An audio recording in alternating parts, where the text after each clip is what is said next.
Trainer Pedro Diaz was recently talking about Guillermo Rigondeuax, who's one of his fighters. And he was talking about Rigondeuax's upcoming match against Moises Flores. I believe that's how you pronounce the name. Forgive me if I'm butchering it. So I'm going to quote Pedro Diaz directly. He talks about Flores and then he goes on to talk about Lomachenko. First of all, Flores, he says, he's dangerous because he is 5'9". He's a Mexican that comes forward and he's unbeaten. I do believe a lot of people will buy the pay-per-view to see this fight, and Miguel Cotto also has his fight. Regarding Rigondeuax's career, we'd need hours to talk about it. Rigondeuax has had two stages in his career, before and after the Donaire fight.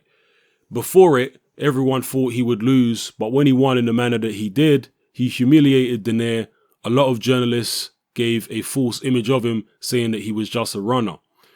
At the time, Rigondeuax was the only undefeated boxer who hadn't fought a fighter with a negative record, and he had never lost a round. He either won by knockout or unanimous decision. That is what you call quality.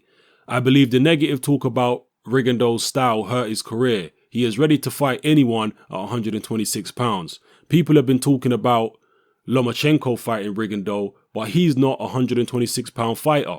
He could come down 4 pounds and Rigondeuax could go up 4 pounds and they can fight. Let their fists do the talking. I'm a trainer who doesn't like to speak too much. I respect all fighters and all trainers. But at the moment, Rigondeuax is one of the three most complete fighters in the world, along with Floyd Mayweather and Andre Ward. You can have a bad fight like Ward did with Kovalev, but that doesn't take any credit away from him. So those are the words of Guillermo Rigondeuax's trainer, Pedro Diaz. You may agree with what he said there, you may disagree, but I'm sure one thing which most people would like is for Guillermo Rigondeuax to actually fight Vasyl Lomachenko. I personally can't see it happening. I think the weight differential between the two is too big now. Guillermo Rigondeuax is a super bantamweight and Vasyl Lomachenko is a super featherweight.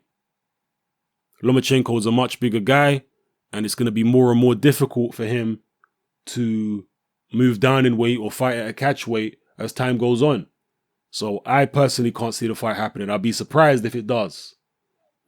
Maybe when Lomachenko first came onto the scene, it was realistic then.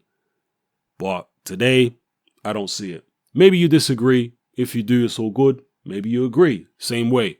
Drop your comments in the comment section below. Let me know how you feel. It's your boy Hatman. I'm out.